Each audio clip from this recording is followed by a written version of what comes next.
tears all that I am.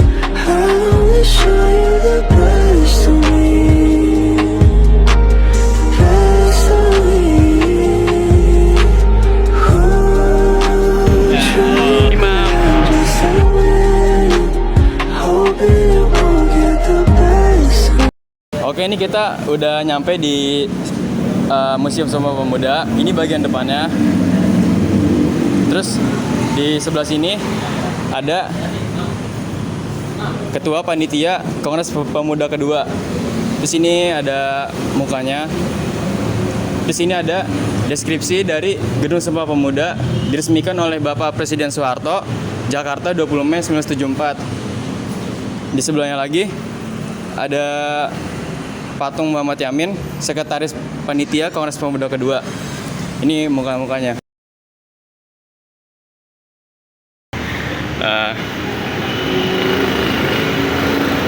Jadi kita di sini lagi buat beli tiket buat masuk.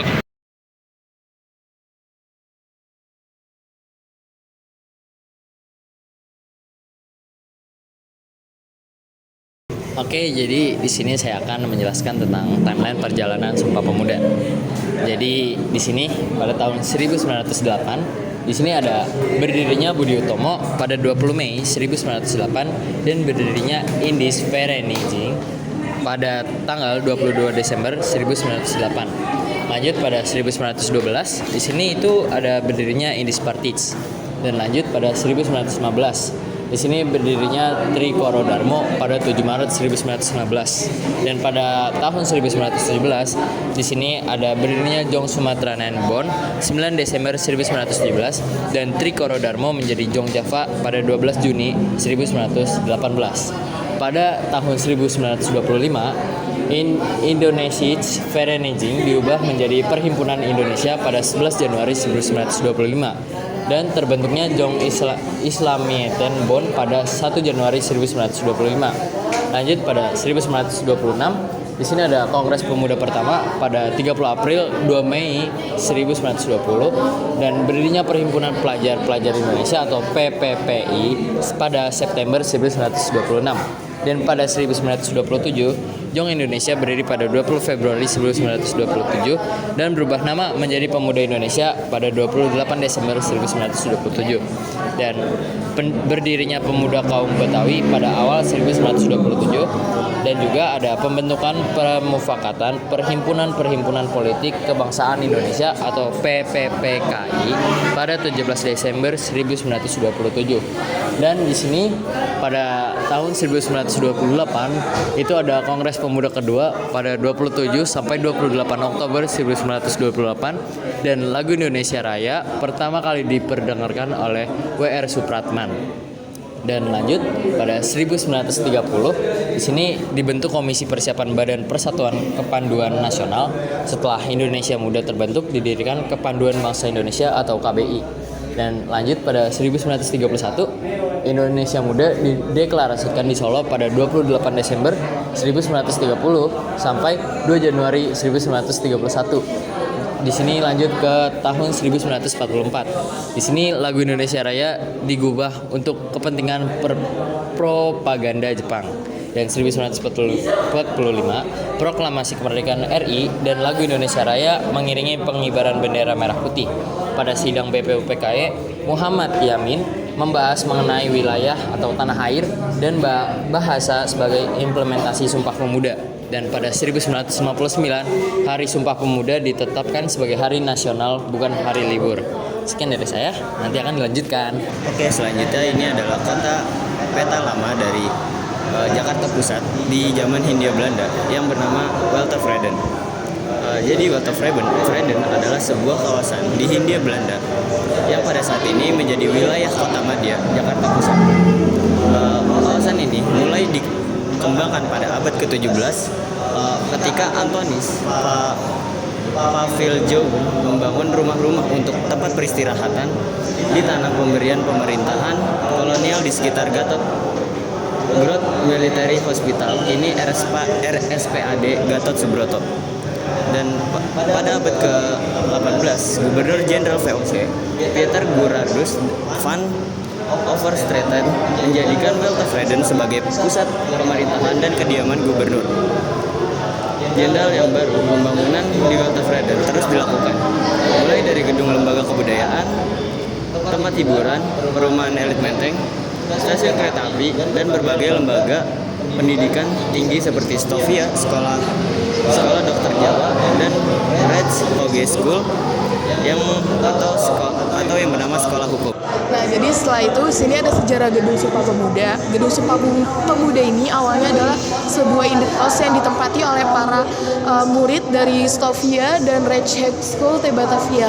Para pelajar ini menyewa rumah ini sebagai kos-kosan mereka. Untuk mereka di tempat inilah terjadi kesadaran dan semangat persatuan sebagai sebuah bangsa yang diikrarkan dalam peristiwa Sumpah Pemuda 28 Oktober 1928. Nah, rumah ini dimiliki oleh Si Kong Lian. Dari sini juga ada foto dari Si Kong Lian itu sendiri. Nah, setelah para pelajar lulus ini, Si Kong Lian ini menyewakan tempat tinggalnya kepada Pang Jengjang pada 1934 sampai 1937. Lalu dia menyewakan kembali kepada Loh Jinjo pada 1937 sampai 1948 sebagai toko bunga.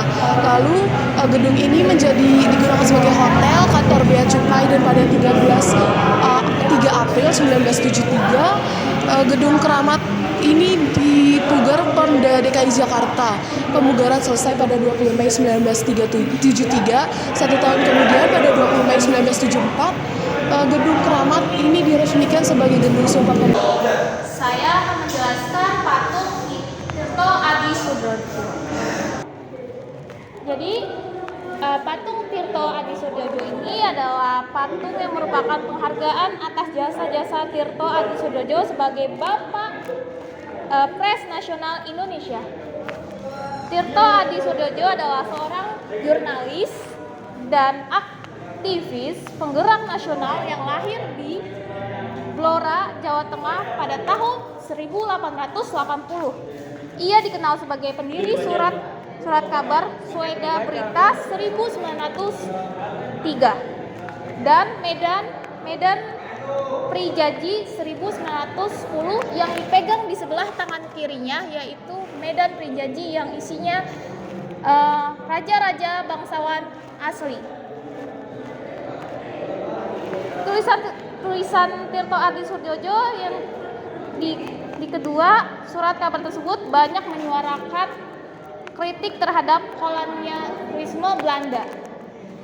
Ia juga banyak menulis tentang pentingnya pendidikan dan persatuan bangsa. Atas jasa-jasa tersebut, Tirto Adi Sudojo dianugerahi gelar pahlawan nasional pada tahun 2006. Selanjutnya di sini tuh ada Jong Java. Jadi Jong Java nama sebelumnya adalah Trikolo Darmo, pendirinya adalah Satimuan Wirjo Sanjojo, terus ada Kadarman dan Sudarno pada 7 Maret 1915. Dan tujuan utama Jong Java adalah untuk mempersatukan para pelajar Jawa, dan yang termasuk dalam Jong Java itu adalah Madura, Bali, dan Lombok. Ini jelasin nggak? Nah, di sini itu ada lambang dari Jong Java, dan di sini ada foto dari perkumpulan Jong Java. Terus di sini ada Kongres Jong Java di Solo pada 27 sampai 31 Desember 1926. Ya, jadi di sini saya akan menjelaskan tentang Jong Sumatera Nenbon. Jong Sumatera Nenbon didirikan pada 9 Desember 1917 di Weltevreden, Batavia. Sesuai dengan namanya, organisasi ini bertujuan untuk mempersatukan pelajar dari Sumatera, menanamkan rasa cinta terhadap kebudayaan Sumatera, dan menumbuhkan kesadaran bahwa mereka akan menjadi pemimpin di masa depan.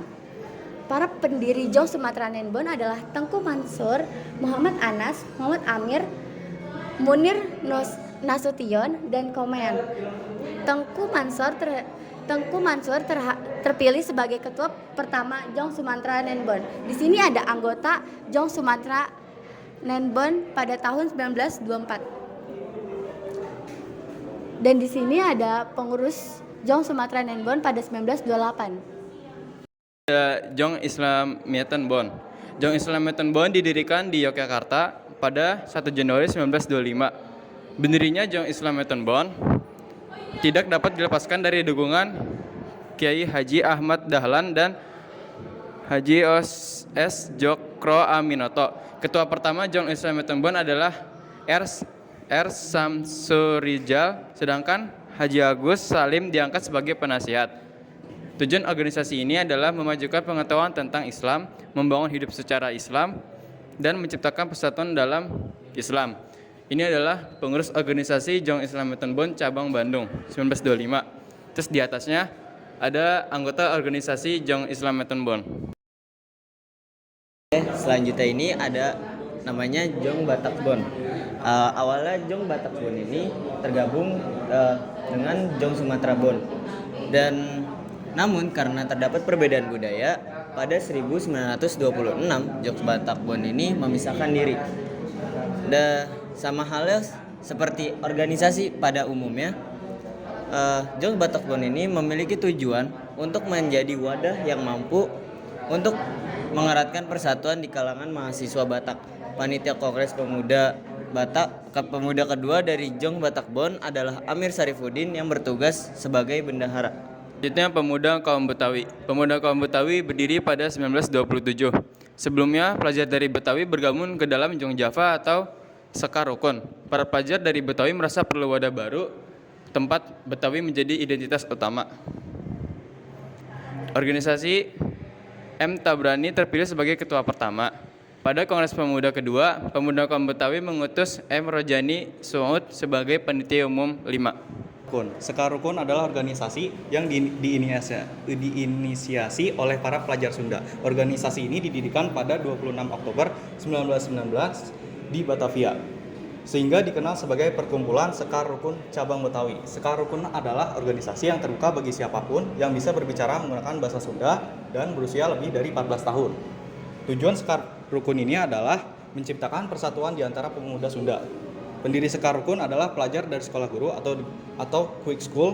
Para pelopor Sekar Rukun diantaranya Doni Ismail, Iki Adiwijaya, Juwariah, Hilman, Muhammad Sapi, Mungkudi Guna, dan Iwa Kusuma Sumantri. Struktur kepengurusan Sekar Rukun saat itu adalah Profesor Dr. Hussein Jajadiningrat sebagai pembina, Iki Adiwijaya sebagai presiden, Doni Ismail sebagai wakil presiden, Nawawi sebagai sekretaris 1, Sanusi sebagai sekretaris 2, Surija sebagai bendahara, Samjun dan Usman sebagai anggota.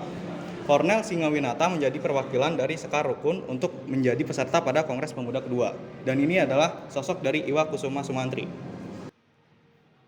Di sini saya akan menjelaskan tokoh organisasi dari Jong Celebes, yaitu Arnold Monutu. Jong Celebes memiliki tujuan untuk menyatukan para pelajar yang berasal dari Sulawesi, yaitu Arnold Monutu. Dalam Kongres Pemuda kedua, RCL Sendoe bertugas sebagai panitia umum ketiga. Selanjutnya, saya akan menjelaskan tokoh organisasi dari Jong Ambon, yaitu Jonas Laimena. Jong Ambon berdiri pada 1917. Jeremias Kaidoe menjadi ketua pertama Jong Ambon. Tujuan utama organisasi ini adalah menghimpun rasa persatuan para pelajar yang berasal dari Ambon. Dalam Kongres Pemuda kedua, J. Laimena menjadi perwakilan dari Jong Ambon yang bertugas sebagai panitia umum yang Di sini ada Pemuda Indonesia, dan ini adalah foto dari pengurus organisasi Pemuda Indonesia pada tahun 1929. Nah, Pemuda Indonesia berdiri pada tanggal 20 Februari tahun 1927 di Bandung dengan nama awal Jong Indonesia. Penggagasnya adalah Jusupadi, Danu Hadiningrat, Sugiono, Mr. Sunario, dan Mr. Sartono. Anggotanya terdiri dari murid AMS atau Algemene Middelbare School, dan THS, Technisch Hogeschool, dan RHS, Rechtschool, dan Stovia, School Thought of Leading Fun in Lands Arsen. Jong Indonesia mempunyai cabang di 8 kota besar, yaitu Jakarta, Bandung, Surabaya, Yogyakarta, Medan, Solo, Bogor, dan Purwakarta. Nama Jong Indonesia lantas diubah menjadi Pemuda Indonesia pada tanggal 28 Desember tahun 1927. Kemudian Putri Indonesia dibentuk untuk anggota perempuan. Nyonya Sugiono terpilih sebagai ketua pertama Putri Indonesia. Kemudian di sini ada PPPI. Yang dimana ini adalah foto anggota PPPI berfoto bersama saat berwisata ke Cimelati, Bogor. Perhimpunan Pelajar-Pelajar Indonesia atau disingkat PPPI didirikan di Batavia oleh para mahasiswa Rijkshogeschool Sekolah Tinggi Hukum dan Techniek Hogeschool Sekolah Tinggi Teknik pada September 1926. PPPI bercita-cita menyatukan perkumpulan pemuda untuk berjuang melawan penjajahan. Tokoh-tokoh PPPI yang terkemuka antara lain Sugondo Jojo Puspito, Sigit Gulakso, Sumitro Samijono, Hendro Martono, Subari, Rohjani, Sunarko, Junot Pusponegoro, Kunjoro, Wilopo, Surjadi, Akak Gani, Amir Syarifuddin, dan Abu Hanifah. Dan di sini ada foto pertemuan anggota pemuda Indonesia dan anggota PPPI di Stasiun Gambir menjelang Kongres Pemuda kedua tahun 1928. Dan di sini adalah pengurus PPPI pada tahun 1930. Jadi di sini saya akan menjelaskan tentang Kongres Pemuda pertama 30 April 2 Mei 1926. Kongres Pemuda pertama dilaksanakan pada tanggal 30 April hingga 2 Mei 1926 di Jakarta. Kongres ini diselenggarakan oleh Perhimpunan Pelajar-Pelajar Indonesia (PPPI) dengan tujuan untuk mempererat tali persatuan dan kesatuan pemuda Indonesia dari berbagai daerah dan latar belakang. Kongres ini dihadiri oleh perwakilan dari berbagai organisasi pemuda seperti Jong Java, Jong Sumatera, Jong Batbon, Jong Celebes, Jong Ambon, Jong Islamietenbon, Jong Kristenietenbon, dan Perhimpunan Pelajar-Pelajar Indonesia (PPPI). Dalam kongres ini dibahas berbagai topik seperti pembentukan badan terpusat untuk pemuda-pemuda Indonesia, gagasan Persatuan Pemuda Indonesia, peran wanita dalam perjuangan kemerdekaan Indonesia, dan peran agama dalam perjuangan kemerdekaan Indonesia, serta peran bahasa dalam perjuangan kemerdekaan Indonesia. Sekian. Selanjutnya ini ada ruangan, dan ruangan ini menjadi saksi bisu lahirnya sebuah konsep kebangsaan yang diikrarkan dalam Sumpah Pemuda. Dan di sini ini adalah isi ruangannya.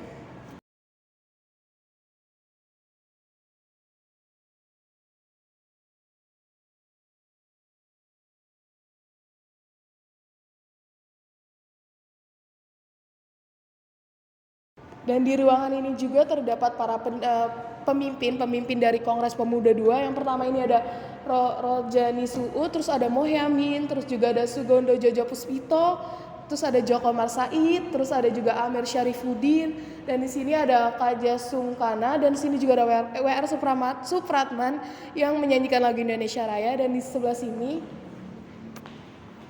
juga terdapat miniatur. Jadi miniatur ini menggambarkan suasana dari gedung-gedung ini. Di sini juga ada para pemimpinnya. Di sini juga terdapat para anggota-anggota dari Jong Java, Jong Sumatera, dan yang lainnya. Di sini juga terdapat, di sini tuh kayak ada sebuah proyektor. Di sini tuh menampilkan tentang saat terjadinya Kongres Pemuda II. Dan sini kita juga bisa mencet tombol ini. Nah, ini menampilkannya.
selanjutnya kita ada di ruangan Indonesia Raya. Jadi ini adalah pembuat lagu Indonesia Raya, namanya Wage Rudolf Supratman. Di sini ada naskah lagu Indonesia Raya. Di bawahnya juga naskah Indonesia Raya, bait kedua dan juga bait ketiga. Terus kita lihat sebelahnya lagi. Ada biola yang dipakai oleh Wage Rudolf Supratman. Biola ini dipergunakan oleh Wage Rudolf Supratman saat memperdengarkan lagu Indonesia Raya untuk pertama kalinya pada malam penutupan Kongres Pemuda kedua 28 Oktober 1928. Selanjutnya, ini panitia lagu Indonesia Raya tahun 1944. Ini ada gambar masyarakat menghadiri upacara bendera merah putih di lapangan Ikada pada 1944. Selanjutnya, ini ada piringan hitam rekaman lagu Indonesia Raya. Di sini kita bisa ngelihat ada lagu Indonesia Raya, instrumen biola, versi keroncong, dan pada masa pendudukan Jepang dan lain-lain. Selanjutnya, di sini ada profil Wage Rudolf Supratman. Jadi beliau lahir di Jatinegara, Jakarta pada tanggal 9 Maret 1903. Di sebelahnya lagi ada kalimat dari Wage Rudolf Supratman. Terus ini ada benda untuk memakai piringan hitam untuk menyetel lagu Indonesia Raya. Di sini juga ada kata-kata dari Ir Soekarno. Di sebelahnya lagi ada naskah besar dari Indonesia Raya. Selanjutnya itu ada Kongres Bahasa Indonesia. Kongres Bahasa Indonesia ini pertama kali digelar pada 25 Juni 1938. Kongres ini dilaksanakan di Gedung Pertemuan Kami Projo di Solo. Menurut Soedarjo Sisworo, selaku penggagas utama Kongres Bahasa Indonesia sebagai bahasa persatuan belum memiliki pedoman yang baik dan yang benar. Akibatnya, bahasa Indonesia yang digunakan beberapa surat kabar tampak masih kacau. Di samping itu, Sultan Takdir Ali Setiabana berpendapat perlunya pengaturan dalam pembaruan bahasa seperti ejaan. Selain kedua tokoh di atas, beberapa peserta Kongres Bahasa Indonesia antara lain ada Oeseng Jajadinia, ada Poebar Jaraka Amir Syah, lain ada Oeseng Jajadinia, Poebar Jaraka Amir Syarifudin, M. Yamin, dan M. Tabrani. Kongres Bahasa Indonesia juga dihadiri oleh para sastrawan Angkatan Bahasa Pusaka seperti Salawesi Panye dan S.T. Pamoenja. Kongres Bahasa Indonesia menghasilkan 9 keputusan. 2 diantaranya adalah permintaan dukungan untuk penggunaan bahasa Indonesia di Kostrad dan permintaan bantuan para guru untuk mengajar bahasa Indonesia. Selanjutnya ada Kongres Perempuan. Kongres Pemuda kedua pada 27 sampai 28 Oktober 1928 telah menginspirasi para tokoh-tokoh perempuan dari kelompok buruh muda Yogyakarta. Para tokoh perempuan kemudian membentuk panitia Kongres Perempuan yang diketuai oleh Ella Soekonto, Nyi Hajar Dewantoro sebagai wakil ketua, dan Soejatien sebagai sekretaris. Kongres Perempuan pertama diselenggarakan pada 22 Desember 1928. Nah, hasilnya ini adalah pendirian cabang puitri Indonesia di Yogyakarta. Tanggal 22 Desember kemudian diperingati sebagai Hari Ibu. Berikut suasana Kongres Perempuan Indonesia pertama. Di sini ada beberapa gambar pengurus wakil besar Kebadan Bahasa Indonesia yang terdiri ada Dr. Mawati, dan yang begitu ada Sodandi, Prima Dewa, dan yang tengah itu Soeratno, Sastroamidjo. Dan di sini ada gambar pengurus Kebadan Bahasa Indonesia. Selanjutnya ada gambar Pandu Wisboelwato. Ada juga gambar kegiatan anggota kepanduan. Dan di sini ada gambar pada saat menyelenggarakan Jamboree Nasional pertama di Pasar Minggu Jakarta pada 10 sampai 20 Agustus 1955. Dan yang terakhir itu ada foto pandu wanita Indonesia bukan hanya laki-laki tetapi kaum perempuan juga.